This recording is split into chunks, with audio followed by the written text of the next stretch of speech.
that crash in see na me wo Canada. And my pack me no man nyina me be free hotel. Okay. Ti ehwa na bibi se men check e wo phone so. Na makora ba ko se na wo hu de asi wood Ghana. Na wo pack oniema wo na wo ba Ghana na so wa pack oniema o ba. Na me ba Ghana. Nti wa pack oniema wi wo be free hotel room a free Canada na wa be de wo ye. Na so wo check wo phone. Nti me hu message say na check on social media what is happening. The one na me ko nti message e ba nyina na say accident dey see wo Ghana ya pa yi. Nti na me twen say ka ba be family nti me tran o twen kakra. Nti anche na me hu videos bia na looking nice. Videos wa she I was on platforms to be so. Ba ko ka de man hwe me de click me hu yen say no na me. Oye mu shewo. Nti me nam cause me ba nyina I was just thinking of them because few of say Mutala no. So what about one of the channels anopa. Nti ya na me ta hwe no. All right. And I doctor so. Ono so am say me ta hwe no. Dr. Maneboama ta hwe na that channels so. Nti I say omanimu ye very familiar. Me no mun share animu but they look very familiar all the time. So as a normal human being no it's painful. Ehun na ha to be say say okra na feel say na busianfo e. Na busianfo e. Na yira woda na nchen da bia. So it is sad. It is sad. It's very painful. Nti anapa me tell say na ye gye o machi kra no. Yeah. You know, I say Yankopon for Mukra NC because I mean they've come to serve. Yeah, Mabasum Ghana mind BBC but you know, with me being a life coach, when someone dies, that is when I me bisa me hunsem. Okay. Because the attorney say the entry point to this material universe na a true birth. Ya wo na waba. Unye wura mu bia bepi. Nana ka ho ne biem unye wura mu nko ade obefi unye free wo ma me yam na be wura sasase we su a ebre bi be so be san free you have to leave it's a must they are wani ma ya twen nesa nana de wo kan ite say airport o yes ye wo entry your departure ye wo departure ne wo arrival eti arrival wa arrival but by all me so be depart eti wo ni pa airport either so be arrival obi bana so be depart eti santisana ayete san brabo either say ye wo obi amanaba ana so obi so free mu akọ enti omo free mu say no the best thing to do for them sooner the year yeah sooner yes separation is very painful. Because I won't kunate, no yerete, no girlfriend, no boyfriend. Yeah. Na time as so be your uncle bruchly. Now then I could do kotoka. One about it in issue. Ampa. Separation is very painful. Yeah, it's painful. Yeah. Nipanu yo or kwa bruchly here. So separation is painful. I said no say emotional beings. Yeah, because of the gross body. Yeah. And into years we have to cry for people. So film say yeah. The best thing to do is to consider where the person is going, and if there's anything you can do that.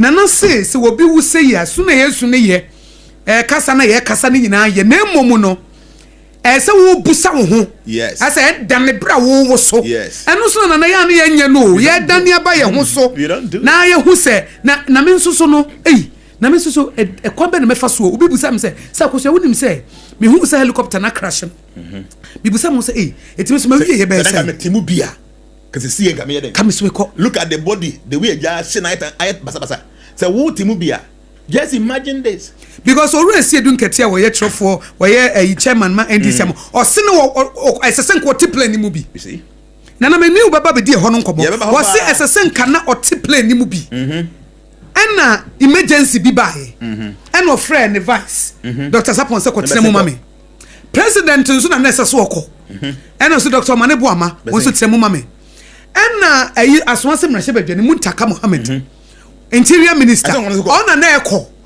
ena ibibi ba ye na wo kompo ena Atoforsen finance minister but chain no say oba chain say me ye wo meeting bi ha nti jai de besen ko ena ayi no Mutala Mohammed ekosi na name eto no kura de wo kofro na Atoforsen be so nsa chain no enti omu anese wo mu ko aboaje no kura de ne yeso no kura won kofuru bi that young promising young man he was not supposed to have been there ono no ne ono kwa won kobo ono ne so de ne car kra na eba ena space abedam ena mame nkotena mu bi helicopter eti wotem say omukra all these people Dr. Manebuama kwagina president anemu Alhaji Dr. Ibrahim Mutala Mohammed onu nso so ekosi mutal muntaka mum anemu Alhaji Muniru Mohammed nso space na beda ho ena ko wura mu ena nso ko wura mu ena Dr. Samuel Sapo no owura sie dun ketia na ekotena mu akọ ena ko sina na ena emergency bi ba ye na oka kyense mesrew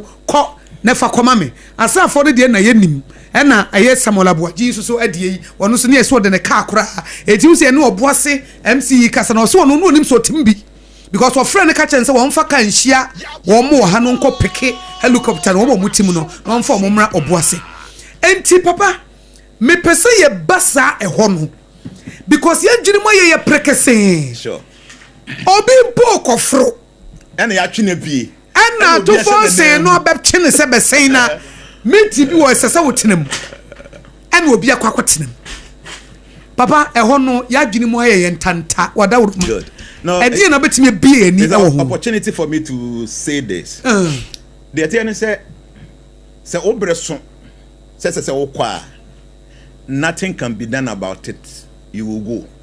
That's the first point I want to say. Papa, se wo breso say wo kwa wo ye den you will go. And then you should understand that me kan no entry and exit. Obi bia na wawura mu no. Arrival and departure. Wo ye den a wo beko. Na kwan abefa so beko no na. And dey wonim na papa no obetimi ahu. Oh yeah. There are ways that means people be able to know. Yeah, no so. And that's the first point people should understand. Sister, me no ka ye din komune. Yes. Or china better say, hey, you say, Jnana. Oh my pa, me na tie komo aya. Owo pa de wa me call. You understand? Because your time is up. It's up. As I say, free mo now because no. Then I say, owu nwanwa. Papa memo akọ next point ne so wo breso na so no eya na nkrofo bi wo tem bi se free bi premature death yeah wo meba ho so okay and na de nkomo na de jasamia no ya baba no so ahanti na mbese me hwe no ntira na to so wo breso na so okay you will leave ntino ye ka say dodo na etie yen and we expect to say people should have this understanding. So bibia na utie me say see you know e kire say edin kan na yawo yawo obi bia utie me say see you know e kire say edin kan no yawo waba wawura mawie so the next thing is say ube free makọ that you should understand nti utie me nko ade a begin to reflect say yes see ya kan wasem yi no so one day there will be a situation like that. I was you back on once I'm say, hey, yes, madam for sumesi. When never told no nipa so free moko. Your time will be up. Then I make her say, so what time ununya soa? There is nothing you or anybody can do about it. Even Yankopon pon on hwe because based on one kasane principle, Yankopon does not interfere with his own creation. Okay. And untina winter bar. As I say, summer ever. As I say, autumn ever. As I say, spring ever. God will not change this because that is his own law. So even though he have the power to change, but he won't. Because anytime God wants to manifest in physical form, he still must go through the womb of a woman. Because the man say nipa obebasa azizwa. This year wo. Esa ye wo. Nti oba say Yesu Kristo numpo he have to go through the womb. Yes, emra no onyame mra no wo ye day. Onumpo mu ni mra so people should understand this point. Say adio see. So kind Bible kind corona. Ni nyina gitum say Yesu maame o ye Mary na awo no. Na ye virgin birth. I just say Mary ne be ma bi anhia e na ofa yefunu.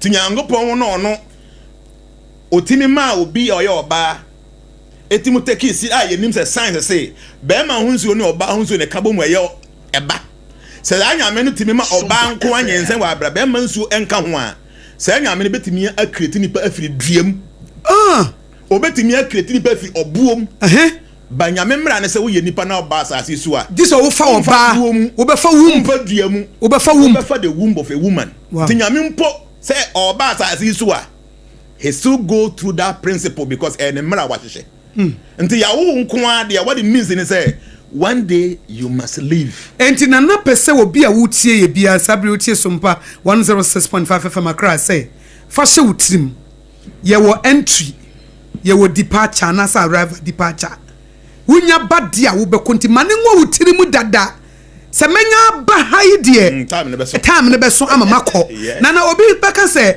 se wo decide no ehye wutrim a benefit be ne because ema wo nkoye negative ema ehu bi mo obi beka say asema na nekan koso ya na menam na menim se mewu a minam na menim se mewu a eno no ema me yem nhyehyɛ me anase eno no ema me nyire me ho mobra na eno no advantage be ne wo see the thing say you said knowledge is power nimdie ye to me okay se wonnim bibia ema wo nyɛ ketwa ema wo yɛ kɛse enti no obi a onnim bibi saa nipa no na wo yɛ inferior se wonnim a it makes you superior.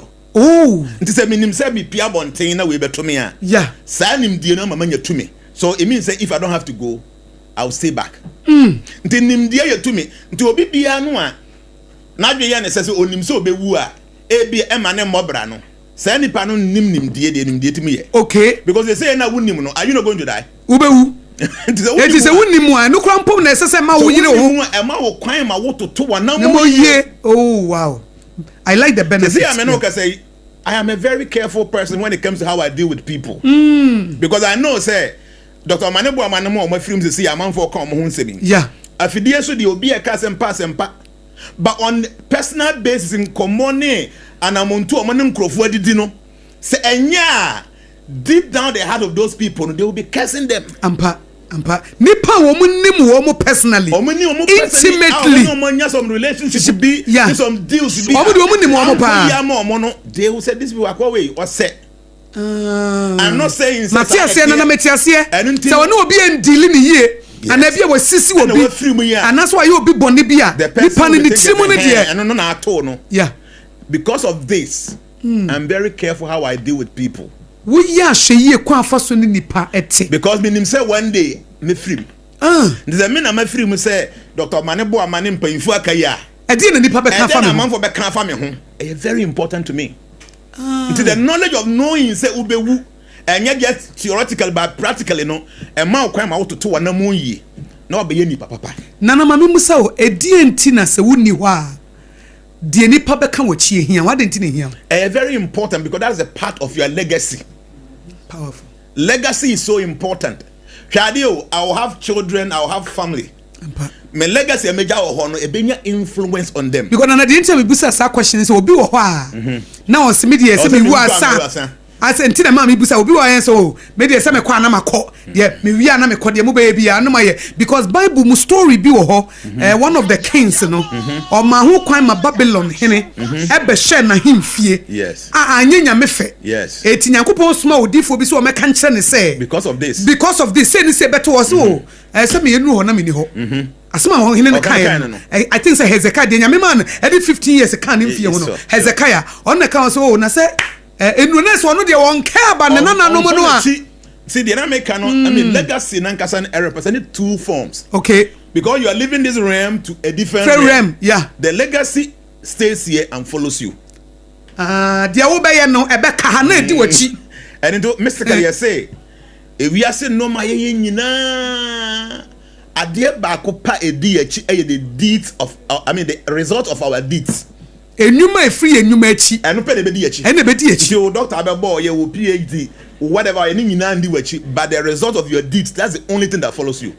Ekwan ya wo fa so ni partner e bo wo bra no eni se eno de na na be di wachi ba wo doc me ye doctor me ye professor me ye ohene me ye say eno de wo be ja ni nyina wa ha mangware da me ne oba na da me ne be man ni nyina be ja no ha na so na ye be obi betimi abansase we so na yen nan ye hu no no ya bona baso na ya kan for na ba bia okọ no de no nkosi ni ye do you know me say the knowledge of you knowing say ubewu no and not in theoretical form but in a very realized way no it helps you to guide your steps e ma do wanamo sisi ye na because we say bedi wachi na edi wachi akọ so na esen aka wo ne wo descendant ho e ka wo mo because of this you know I am very careful nti nimdie say ubewu no As I say, will be young because upel. The time will be up. The coming to this scenario, yeah, na make come asem no. Yeah.